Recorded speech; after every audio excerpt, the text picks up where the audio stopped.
G'day YouTube, my name's Lance. Welcome to Bundy Bear's Shed. Well, the weather report. It's still been bloody humid. Today it's cooled down a little bit. There's a bit of a breeze coming from the east off the ocean and it's gone from 31 to 29.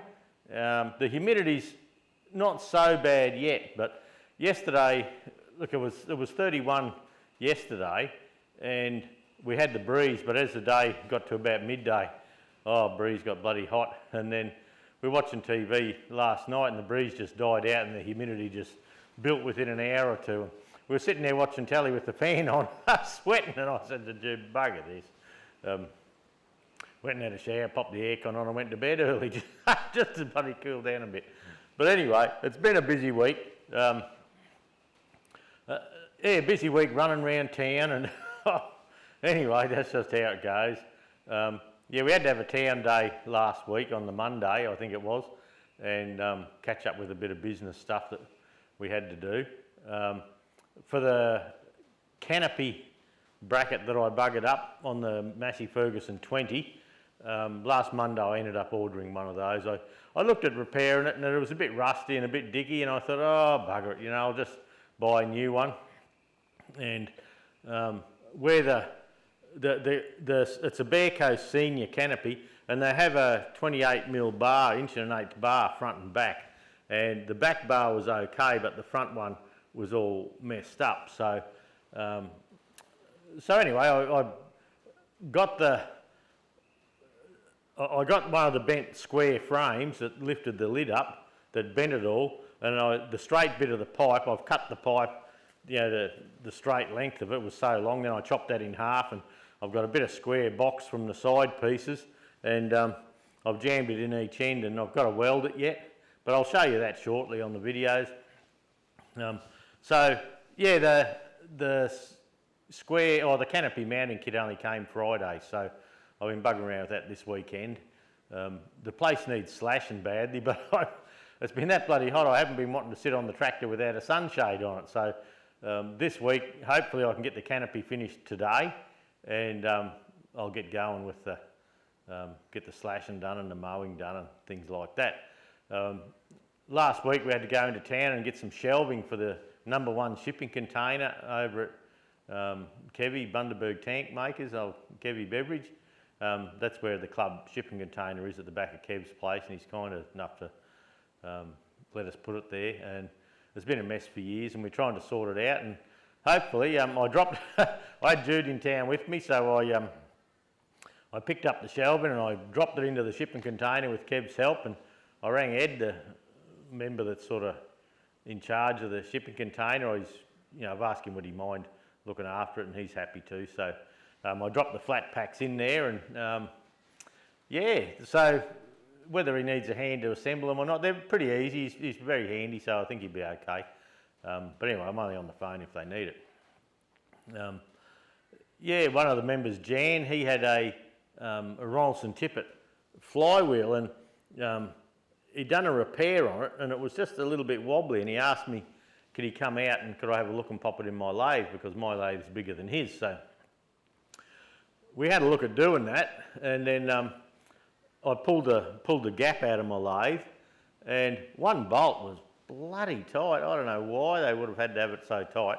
And anyway, we got it out and worked out that we just didn't have the room. It must have been bloody 10 or 15 millimetres, just too big to get a swing over the bed. Then even in the gap, by the time we put a little chuck or something to mount the flywheel on, it still stuck out too far, so it was wider than the gap, so we had to pull the pin on that. But I was sitting there having a yarn to Jan, and I said, I'll just clean all this up, and I was cleaning it with brake clean and wiping all the surfaces and putting it in, and sat it back in and put the bolts in and got me Allen key. And the idea is that there's 4 that hold it down, so you hold it down just firm, and then there's 2 screws at the end where you can force it back away from the head.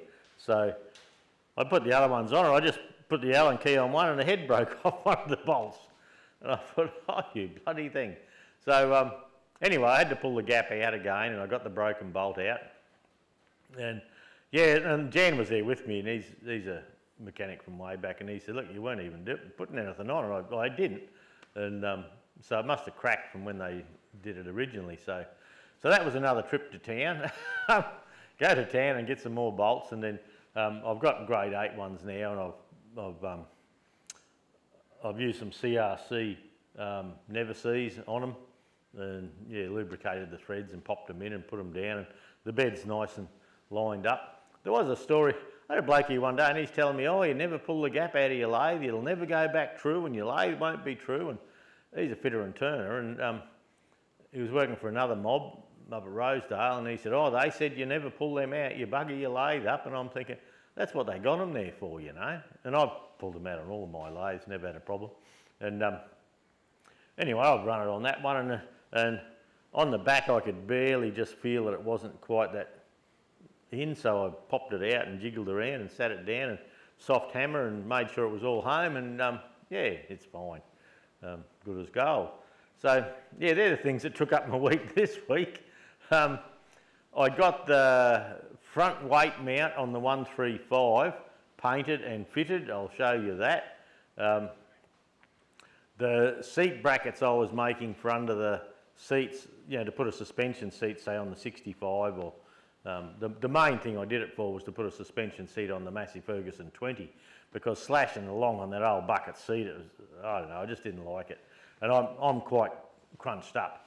So I made that bracket out of 2x4 box steel and brought it back a fair bit, but I still need to take it back a bit further, because see, I'm 6'2" and you know, about 125 kilos, I suppose, probably 130 because Christmas pudding stuck with me.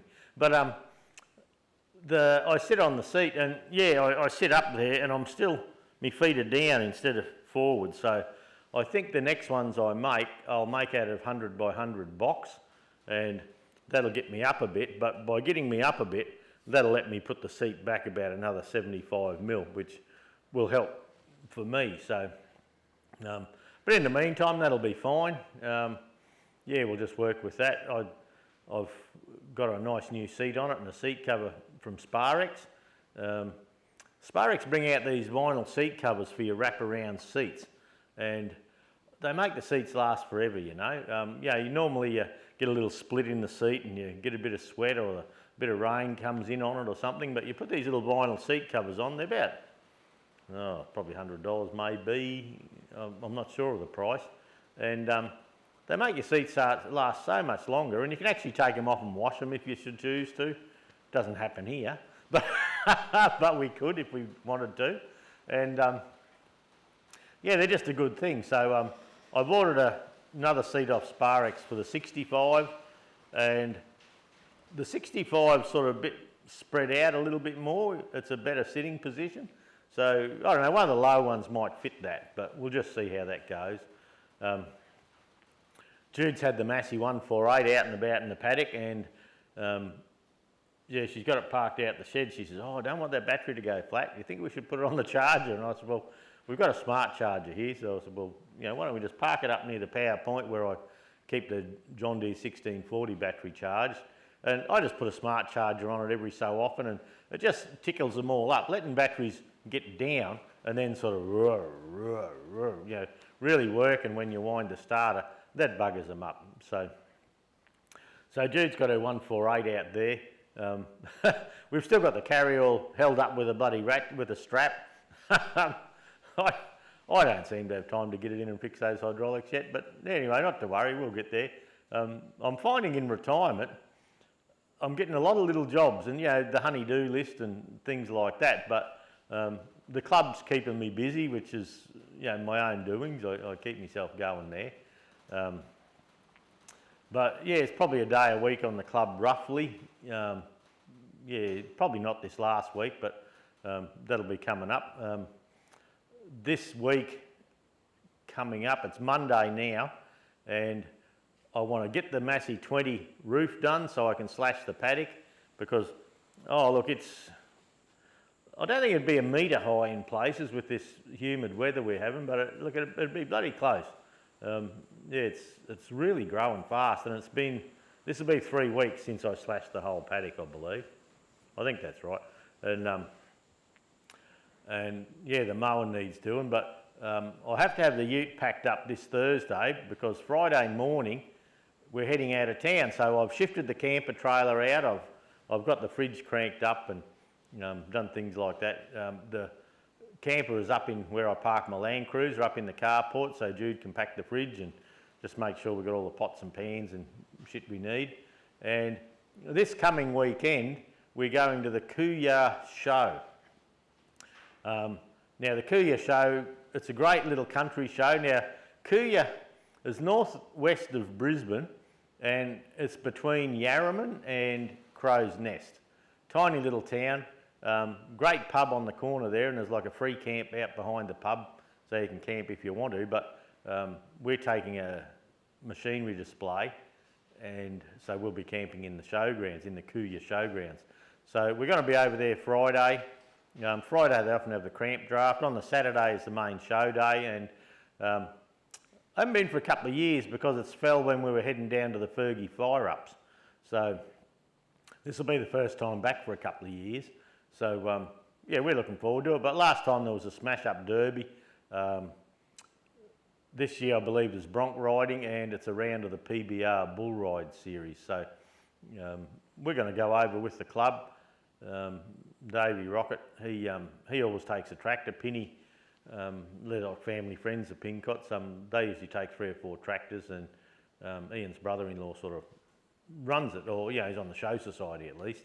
So so we're going to go over there. So we'll have the camper trailer hooked on.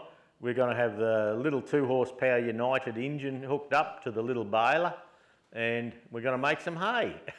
So, well, not make it, we'll bale it.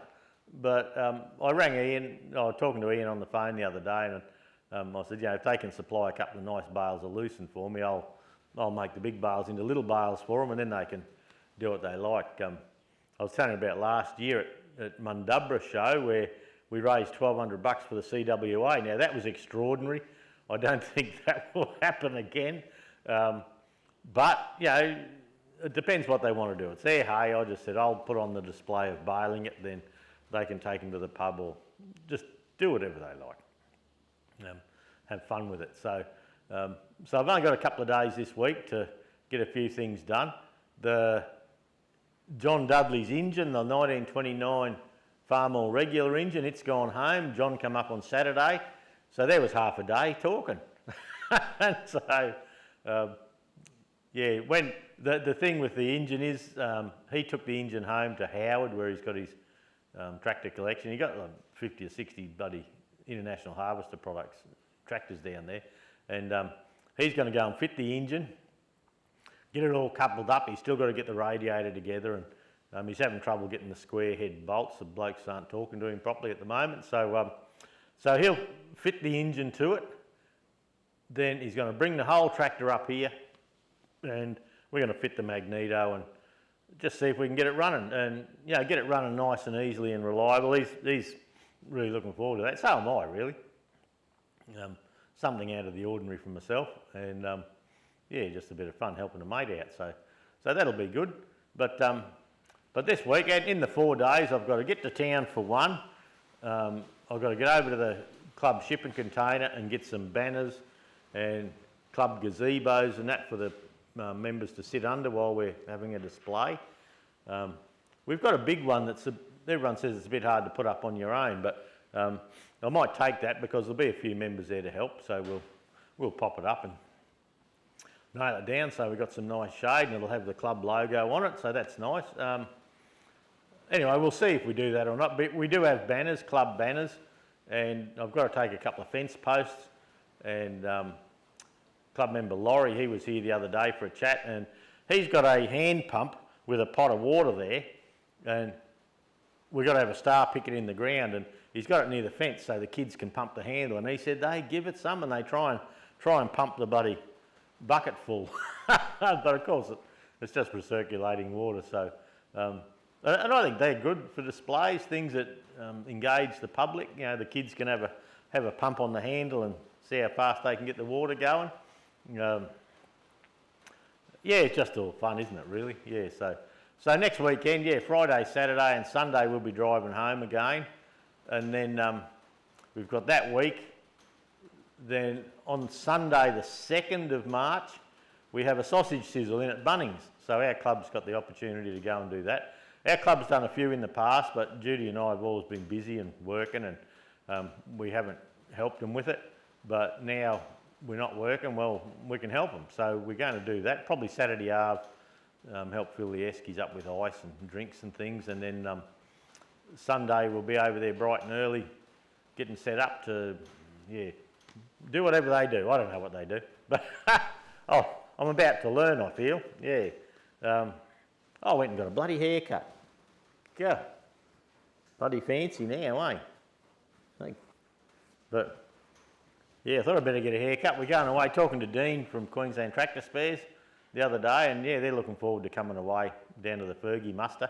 The Fergie muster's on weekend of Saturday, the 22nd of March at Bendemeer, which is about 30 k's north. So, as I said before, we're going to go down with Dean. Oh, Jude and I are taking 2 weeks to get there and 2 weeks to get home.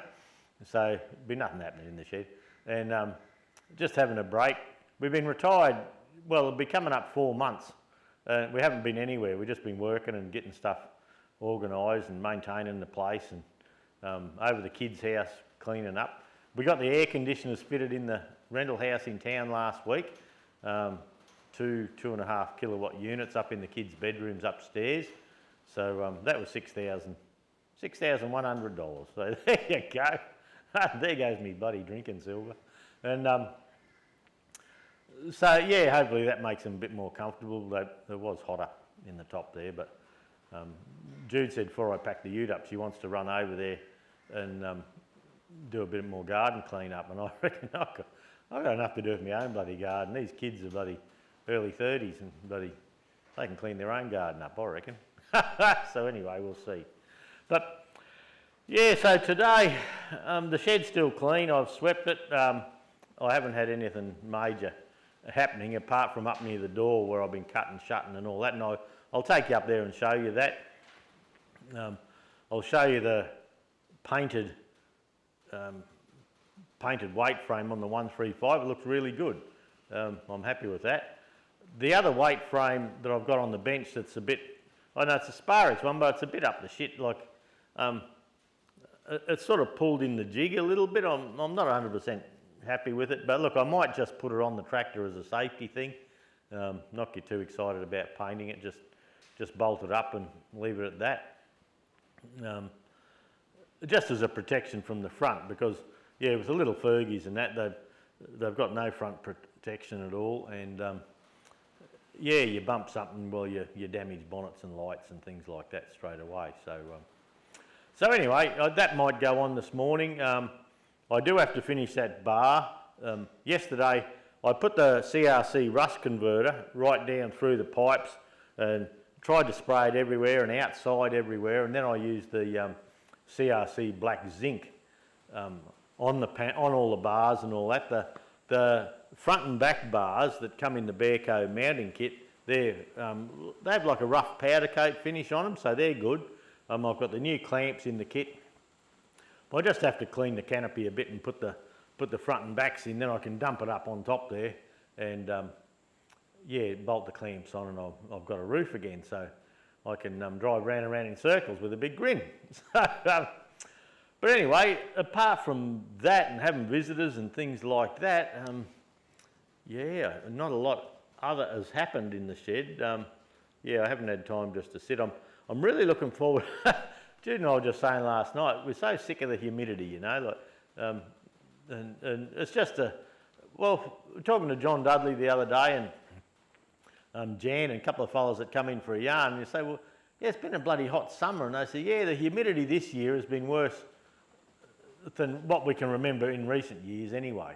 And it might be just, you know, this particular season, but yeah, it just seems bloody humid. I can't remember it hanging around so long, but I was asking Jude, I said, do you think it was because in the past we'd hop up early, I'd be in the shop at 6 in aircon all day, and I wouldn't come out of aircon till 2 or 3 o'clock in the afternoon when it's starting to cool down a bit. You know, was I getting a bit office soft? which I probably am. I got my trailer finished, I got that guard on. I think I showed you pictures of that last week.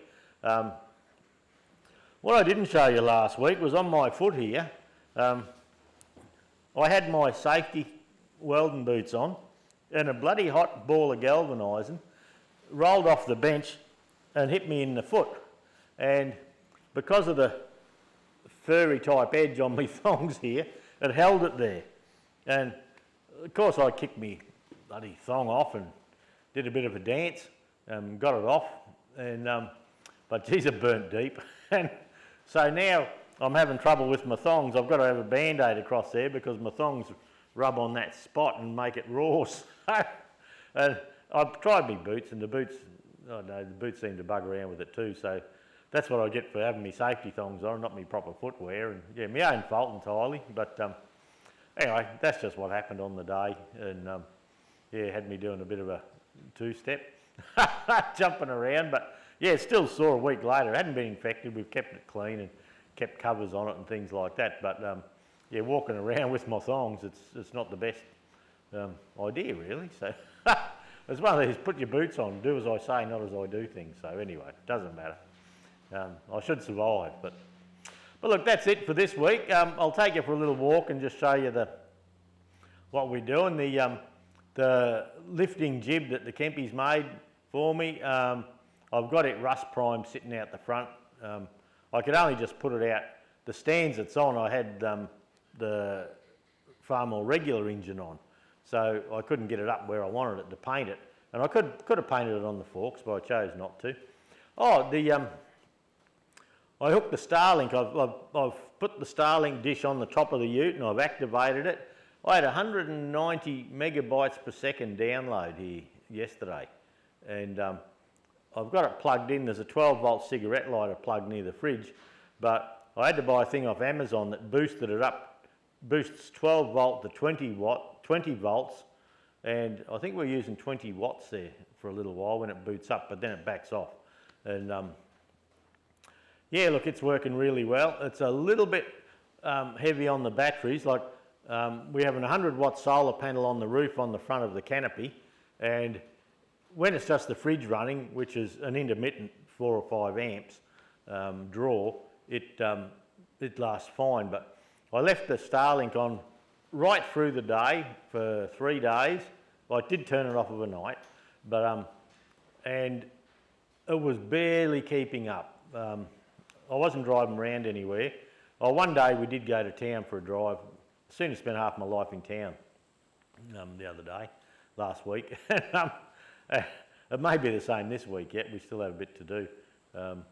But with driving around, it keeps up no worries at all because I have an auxiliary battery that feeds into a Red Arc 25 amp BC-DC charger with solar input. So at 25 amps, it keeps up a piece of piss. But look, it lasts all day, no worries at all. And the batteries, look, it might be a third down. It's a 120 amp hour lithium battery in the back.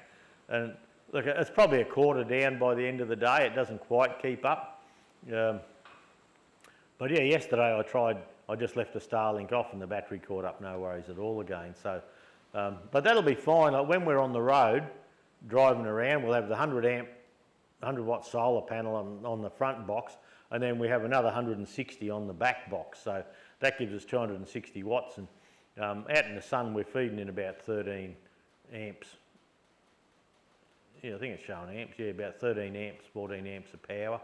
And our maximum draw on that system at that time, with both things going, is about 6. So travelling around, it'll keep up no worries at all, with a little bit of driving through the day. So, but that works well. But then the other thing that played up was when I bought the Land Cruiser, I took the standard radio out because it had a little screen, and I wanted something, because I have the 33-inch tyres on it, I wanted something that I could click over and have a speedo on the dash, an accurate GPS speedo, which I used a lot. But the last month or so, the mapping in it, Google Maps and that wouldn't load and work. So I spent some time through the week and I took Google Maps and all the mapping programs and that off, HEMA maps off and all that sort of thing, and I loaded them back up again, and it sort of knew where I was with the GPS, but after about a minute of maps, it would just dump it, and it wouldn't run the program. So I uploaded Novo Launcher again, and then there was a Novo Launcher Premier, which is a better one, and I thought, well, that's, you know, and it's like your Windows. It sort of operates. It's Android, but it operates the system for you, this launcher. And so I jumped on the Play Store and I bought the expensive one, and only $7 or something. And I thought that'll do it. So I got the old ones off and put the new ones on, and still no difference. So I got no mapping, no nothing. And the thing I did enjoy about it was that I could flick it across to a screen, and I could read all my codes. I could do my speedo, engine temp, voltage, a whole lot. I could have like a whole console and a couple of different screens of it that I could flick across to monitor the Land Cruiser. So yeah, that thing's bloody playing up. So I ended up taking it out so I could have a look at it, make sure all the wiring's good, and that appears good. So for the moment, I've banged the original Land Cruiser one back in. It's working fine. GPS is working. It's got a separate GPS receiver, but with the one that was playing up, you could actually go in and test the GPS receiver, and it was picking up satellites. It's just the programs, anything to do with mapping programs, would not work at all. So I don't know what's going on there. But anyway, for the moment, I'm back to the Toyota one. And with Starlink and all that, we can stream a bit of music to it, and the radio works. And we do have, like, there's mapping on it, but as with Toyota, you've got to take it into Toyota every year and get the mapping upgraded for a fee. So you have to ring Toyota, book it in. They need it for, you know, they usually like your vehicle there most of the day, and you can ask them to do whatever you need to do and update your mapping, and they'll do that, but it costs you every year. And so at the moment, the mapping in it, it's a 2020 ute, but the mapping is 2019, so it's 5 years old, the mapping, so you wouldn't want to be relying on that running through the big smoke, would you? So you'd end up a dead-end street. All sorts of things could go wrong, and a lot of the new motorways wouldn't be on it and things like that. So Google Maps on my phone still works, and I've got a new mount on the side there near where you hang in. I had a quad lock suction mount on the windscreen, but on the really hot days here in car parks, it'd drop off, and you'd come back and your phone would be on the ground. So, or the bracket would be on the ground. So I bought one off a four-wheel drive mob that bolts onto your handle that holds in, and it's a steel bracket, so it's good, works great. But I still have Google Maps on that, and Judy will have it on her phone, but they're little screens, and yeah, we're just used to seeing a big screen. I also have a HEMA HX2 for the off-road tracks and the GPS, but camera just times out. I get about 20-something minutes and it times out, and when I put it up to 4K, it drops out in about 15 minutes. So I don't know why it does that.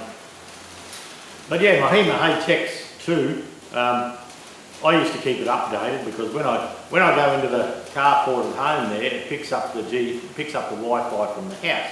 So, and it'd say update needed, so I put an update on, and then it reckoned my licence wasn't recognised, and so I got onto HEMA last October about it, and they said, oh, we'll have a fix soon, or you can send it down. And, you know, it cost me to send it down and have it fixed, even though, and what happened, it was something to do with their cloud server stopped working.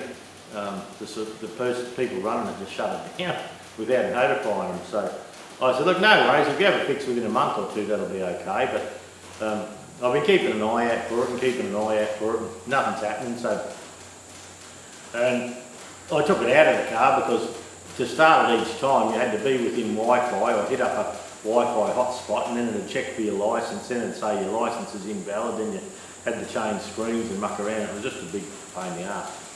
So anyway, I started a ticket with them, you know, for getting it fixed.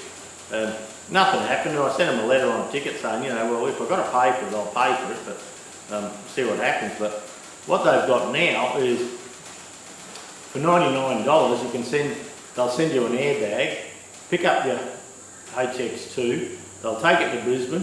They've got a whole new operating system now, so they clear out your old operating system, they put your new operating system on, which is the whole new screens. It's a new layout, new everything. Send it back to you for this $99 with the latest maps, the latest updates, the whole thing in it.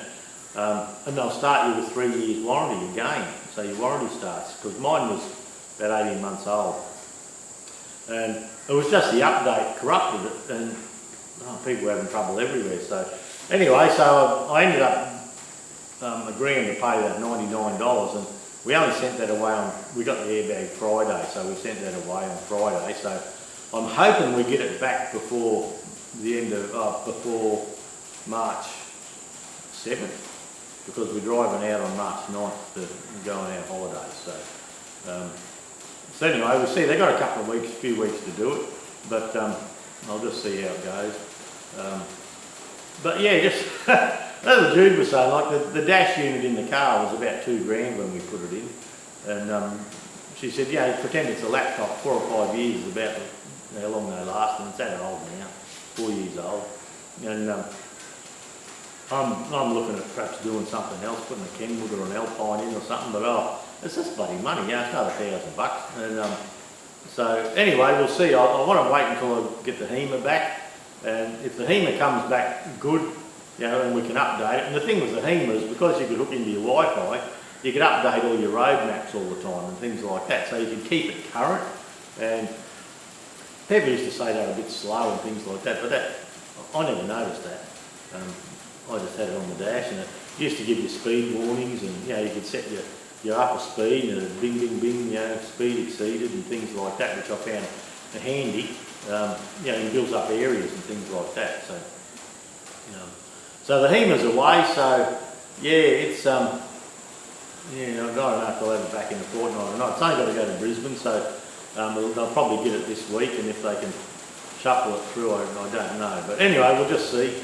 We got no saying that much, so that gives them 3 weeks to get it back to us before our trip. But I don't know, might have to run a bit late with that, I don't know. But when we go down south, we're going to sort of look around Tenterfield and Glen Innes and Armidale and bug around in the bush a bit, you know, find some camps and little towns, and we're just going to take our time getting to the muster, then spend time at the muster, then spend 2 weeks coming home, perhaps do the other side of the highway or something like that. We're just going to go and have a break at least anyway, because even though we're retired, yeah, we're sort of busy.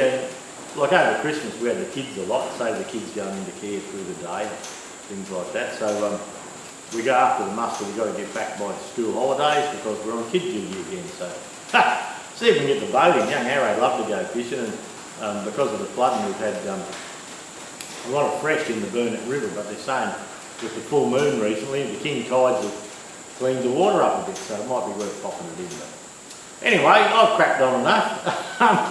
I'll go handheld. I'll just show you what I'm up to with the loader and show you what the frame looks like on the front of the 135, and yeah, we'll catch you all next week, eh? Alright, see ya.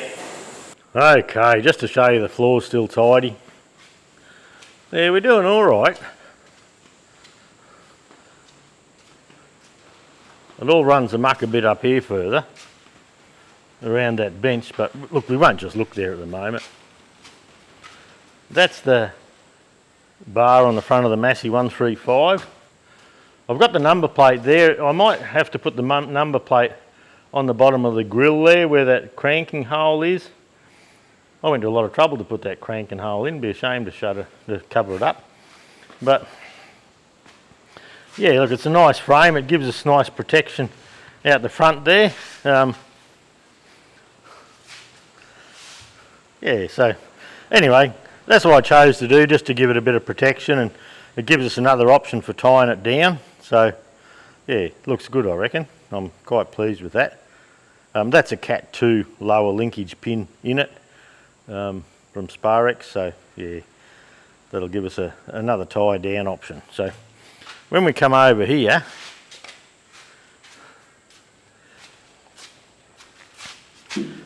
you can see I've got the bracket under the seat there, and I've got the suspension seat fitted with one of those Sparex seat covers. Great thing. Yeah, that's still a little far forward for me, right back like that, but there is if I change my holes a bit, I could come back just a little bit there, but I think in reality it needs to be lifted up and brought back just a little bit more. So I'll work with that. When we come back out, they're the new bars for the canopy mount, and I've got them just sitting in there loose at the moment, and when I bolt the canopy up and I get all the measurements right, well then we nip everything up. I'll probably put them firm, a little bit tighter than they are, and then just so they're parallel with the side frames, and then we'll work from there. But yeah, they're like a rough powder coat. Now on the canopy here, I've sanded and refitted that bar at the back, and you can see at the front that one's missing still, but when I come around here, that's one of the old frames that I bent up, so I cut a piece out of one of them, and I'll try and stay out of the shadow, and so there's the piece there that I cut out, and I've put two of the straighter bits of pipe in, and I have to weld them in yet, and once they're welded in, the paint's a bit tacky still, once they're welded in, welded together, well that'll go along the front there, and then that gives the side something to go on, and then the bars at the back, the bars that come forward on the tractor there, they have these clamps on them and they grab those crossbars in the canopy. So the bench is a bit of a mess, but yeah, you can see the lift and jib there. I've put rust converter and that on it and tidied it up a bit. I do hope to get a bit of paint on that, but yeah, my mate John Dudley was here the other day. He saw that and, where'd you get that? And I said, oh, Kempy's made it. So I rang him, and they reckon they'd make him another one, so that's a good thing. The 20 litre drum there, in the old bloke stuff he had some Laws Ban, which is an insecticide. He was a pest control fella, and anyway, I've been using that on the fruit trees and things. That's what it was for. And the other day it had a little leak in it. He's had it that long, so I had to decant that into a bucket. So I've got to get rid of that, and I've got to clean the canopy. I've got to clean the back of the ute. But then if Jude's going out and about cleaning up the kids' backyard again, well, that won't be much of a show. And when we come around here, you can see the Starlink Mini on the top there. I think you can see that, yep.